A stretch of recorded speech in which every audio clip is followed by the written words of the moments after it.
Welcome to More Organised, Less Clutter, a podcast to empower individuals and neurodivergent families with practical, realistic tools to create a more organised, sensory-friendly, clutter-free and intentional home that works with your lifestyle and brain, not against it. I'm Narelle King, a professional organiser and neurodivergent mum who understands the unique challenges of family life. I help people just like you simplify your space, build sustainable organisational systems, and create more breathing room physically and mentally.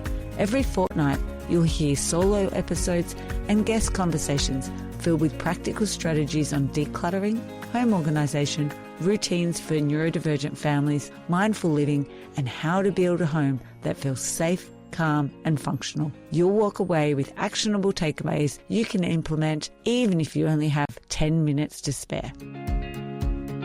If you've ever looked at a Pinterest perfect pantry and felt a wave of shame instead of inspiration, this More Organised, Less Clutter episode is for you. I'll be sharing the one drawer method, which is a great strategy for neurodivergent folk who struggle with getting started. Getting organised, doesn't require you to dedicate more time. It starts with just one drawer and 15 minutes. Thanks for joining me for today's solo episode. I'm going to be diving into the one drawer method.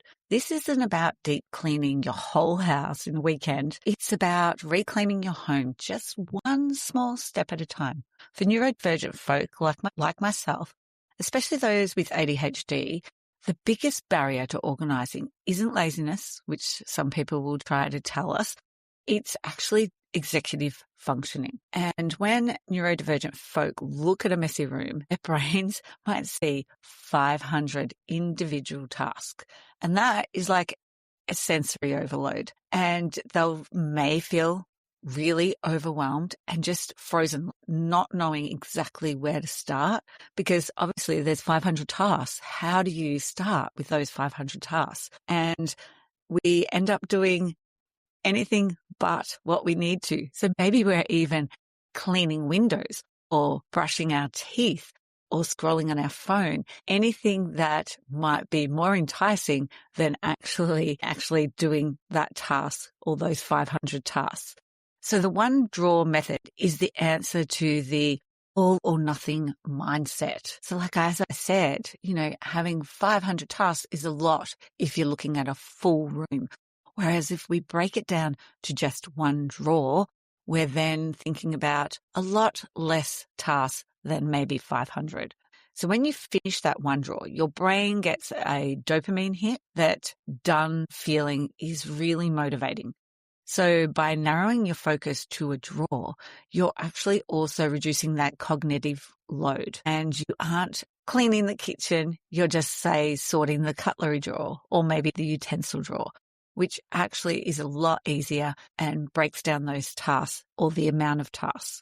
So the dopamine is like a currency for neurodivergent brains, and that's because we don't naturally produce as much dopamine as other people do. And if you earn a little bit by finishing a drawer, you might even just have enough in the bank to tackle maybe another drawer the next day.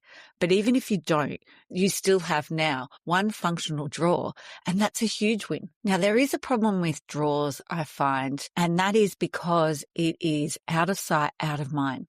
So object permanence is a thing. When neurodivergent folk can't see the items, they really struggle with where it is. If you can't see it, it doesn't exist.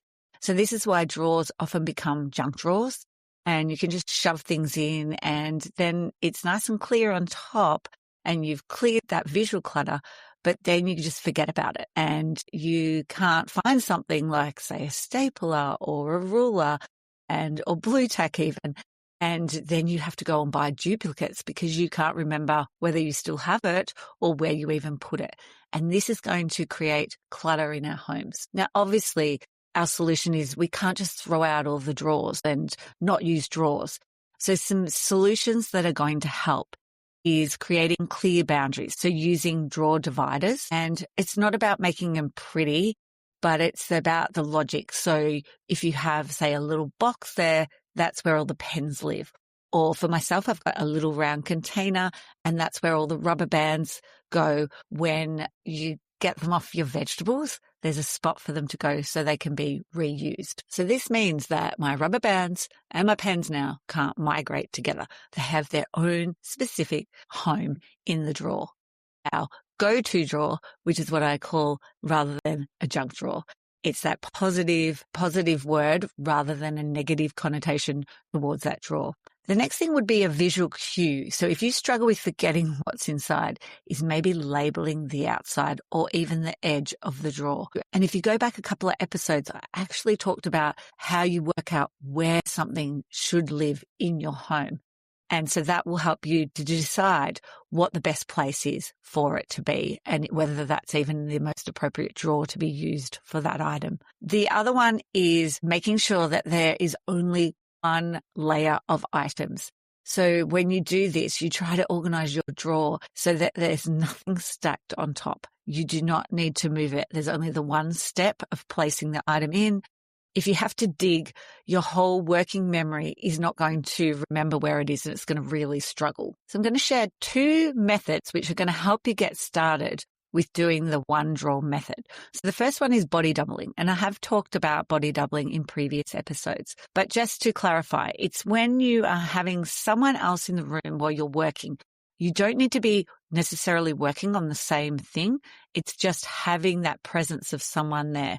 I know for myself, if I'm in the kitchen and I'm cooking and other people are in the lounge, I'm more likely to stay there and continue cooking. It might even be for kids in particular, instead of saying clean the room, it's too big a task. But if you're going to be there with them and maybe sitting on the floor and helping them sort one drawer, that is definitely more manageable and you're doing it together. The other one is it's like parallel play. So if you've ever worked with kids, you would have heard of kids, especially that are younger, how they play beside each other and they may be not interacting with each other, but they're actually still in the same spot and playing next to each other. So you don't even have to talk to each other for body doubling to work. You can put on a podcast, maybe you could like this one maybe, or you could put on music, and just the presence of each other helps your brain to stay on task. Sometimes with some of my clients, I might be sorting, say, something in their kitchen and their pantry, and they are doing those really difficult admin tasks that they haven't done. And once I've got all the items out, then they'll come and work on the pantry. But it is a great way to get some things done. And they use this body doubling technique with myself. So by focusing on just one drawer, you're also lowering that threat level for kids who may be feeling overwhelmed by jobs. And it's then a team effort and not a 2-hour task that they have to do. Now, the other strategy to help you get started is the 15-minute rule. So first of all, let's talk about the mental load. As the organizer of a family, you're maybe exhausted. You're managing all the admin. You just don't even have time for even doing a drawer potentially. This is why the 15-minute rule will help you. By setting a timer, you're going to be able to stop once that time is finished. And if you are neurodivergent like myself, you will probably struggle with time blindness. And this is when we think that a task will take 2 hours, so we don't even start. In my case, I find that I think I can get 3 tasks done in 20 minutes, and I think I can get a lot more done. And if I set the timer, I realize actually I'm probably only going to get one thing done. And so I tend to be late on the weekends due to my time blindness. So by having that timer, it's a hard stop. So when the timer goes off, you stop. Even if the drawer isn't perfect or maybe completely finished, you're practicing the habit of starting, which is usually the hardest part. So we're not trying to add to your to-do list. It's about replacing a 15-minute scroll on social media with a 15-minute win for your future self. So even just changing your mindset around the job and the task of doing a drawer is going to help you move forward. And the other point to remember is that we're shifting from perfection to functionality. Your home is a space. Your home is a space for living. It's not a museum, and it's all about getting started. And as we said before, it's about making this win for your future self. When you're trying to go through a drawer looking for the sticky tape, you're going to find that really easy, or a pair of scissors, which I find is the one thing that goes missing a lot. So if you're looking through the drawer and it looks a little messy, but you're able to find that sticky tape in 3 seconds, or the scissors, that means that that system works for you. And if you organize a drawer and it gets messy again in, say, 3 days or a week, guess what? It's not a system then that's going to work for you, and you're going to need to make a change. You haven't failed.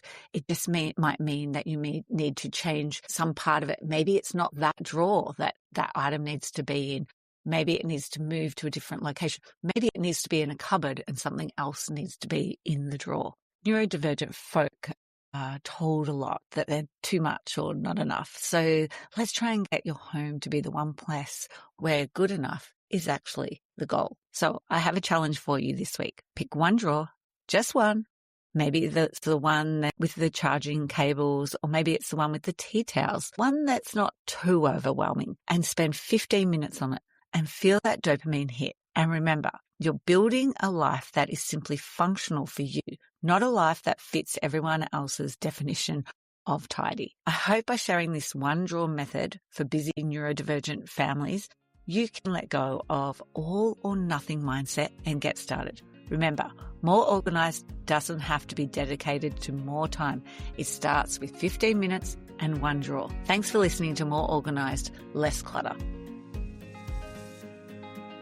Sick of wasting time looking for your keys, wallet, or that one charger that always disappears? Your space needs visual anchors. Grab the ADHD-friendly organisation checklist, a 10-minute setup, a weekly reset, and troubleshooting map to adapt your space. Create an environment that works with your brain so that you can stop losing or forgetting things and start leaving on time with your sanity. Head to simplyhappy.com.au and click on the resource tab to get instant access today. I'd like to acknowledge the Wathaurong people of the Kulin Nation on which this podcast is recorded as the traditional custodians of the land. I pay my respects to their elders, past, present and emerging.